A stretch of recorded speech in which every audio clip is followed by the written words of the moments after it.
Well, today's a big day. Dandelion is up on Bandcamp. Probably got a couple more weeks for it to make iTunes and Spotify. But it's mixed, it's mastered, it's done, it's off to DistroKid, and however long it takes them to do it. But I think we're going to look at probably about August the 14th. For anything else, I'd like to thank Diet Coke. Could not have done it without it. And it helped me through physically, mentally, and emotionally through the album process. Now that the album is out, begs a couple of questions. Question number one, what did I learn doing the album? Question number two is, where do we go from here? As answer to the first question, I learned a lot. The engineers who worked on the album with me told me that the album was cleaner. And I think if you listen to it, you'll see the vocals are better, the production quality is higher, there's more consistency in the tracks, not just how they're presented, but how they sound. There's a lot more depth and things going on in the instruments. And part of it is to do with a change of focus for me over my first album. The biggest change of focus was for me to focus pretty much entirely at the beginning on just getting good recordings. And this is especially important for acoustic instruments. And the couple of acoustic instruments that I think of that really have stood out as important are one, my voice, and I use a WA, a warm, 87 something, a clone of a much more expensive mic, and it just seems to work with my baritone voice pretty well, and I think the engineers, both of them, pretty much agreed with that. That doesn't mean I couldn't get another mic and try it out, but hey, money's money. The second part of acoustics is guitars. So what I learned is you don't want to put reverb on anything that is a guitar prior to mixing. And that means tear the reverb pedal off of your pedal board if you're using one in the studio. If you're using one live, hey, you can keep it on there. And let them focus on the reverb. So that was important. The second thing was from building that other bass pedal board really helped because it allowed me to focus pedals that were specific to my bass sound. Also having two basses really helped. I have the Mustang, my Japanese Mustang bass, which you can hear on Asleep in the Cyclone. And then I have my Guild Starfire with the rubber strings, which you can hear on more subtle songs like The Gift or Posthumous. And so what I tried to do was to focus on getting really good recordings of those. And sometimes what that meant is cutting and pasting attempts. So I might do something one or two or three times and then cut and paste the best tracks. That's nothing new, but it's important. Another thing was percussion. I spent a lot of time on this album getting the percussion I was looking for. And that mainly came in three different ways. Way number one was playing it on addictive drums or on one of my drum machines. Number two was finding drum samples that worked for the track and then taking them apart and putting them back together so they made the right sound. And the third thing was getting other people to send me some drum takes, some drum hits, or buying drum hits and assembling the drum hits from Native Instruments or, other websites. I also focused a great deal on bringing in a lot more synth sounds.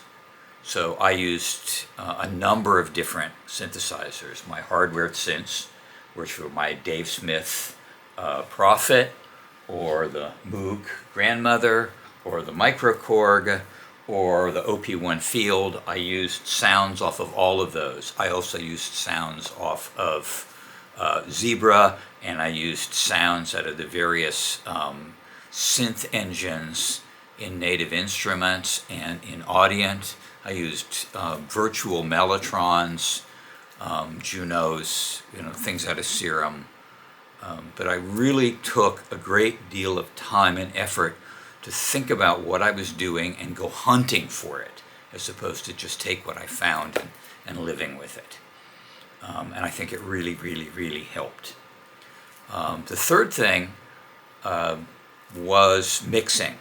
Once I got the pieces and parts that I was looking for, I came up with a rough mix which encapsulated kind of where I was headed mentally. That didn't mean where we'd end up, but at least it gave the mixing engineer some ideas of where I was headed. And so when we got in the studio, in his studio, and we started to actually mix the album, we always had a reference that we could go back to. And this was sometimes really important. For instance, in in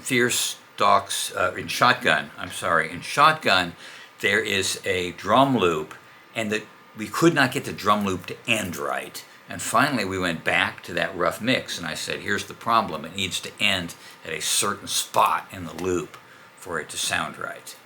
So we would do that. We would also go back and listen to the vocal tracks and say, okay, you go down here, I tuned it up.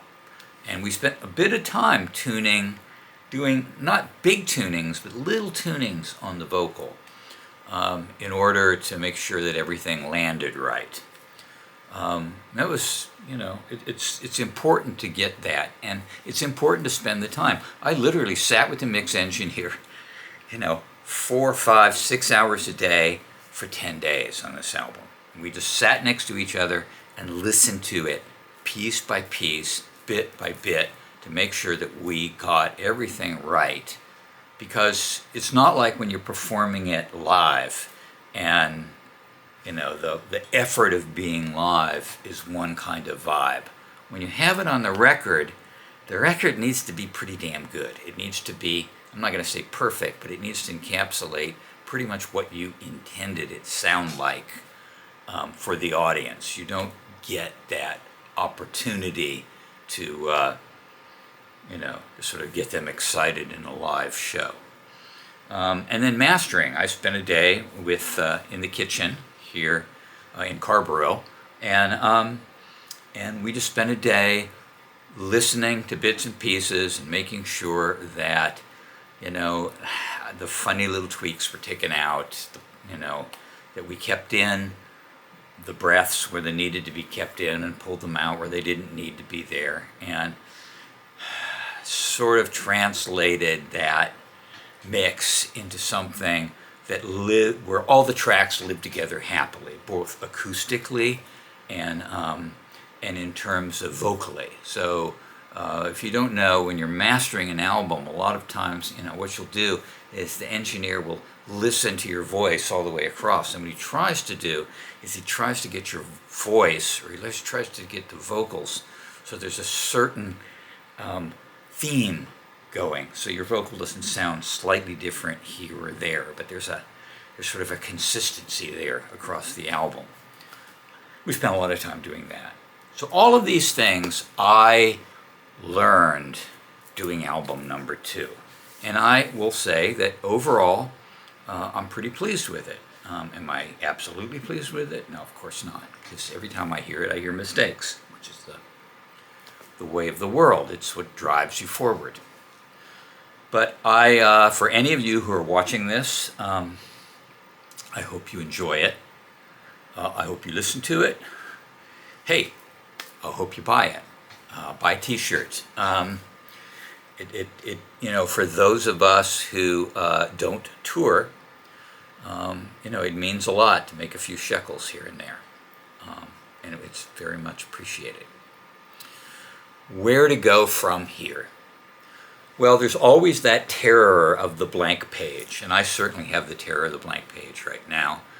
I am taking a month off or so to do other things, practice my piano. I reorganized the studio, and maybe I'll do a follow-up video about what I did to reorganize my studio to improve my workload, my life, and my family life. So I'm going to do that, and I'm doing a lot of reading. And if you make music and you write lyrics and you record, hey, nothing beats reading. And so I've just been starting to do a lot of, random reading, fiction, nonfiction, whatever interests me.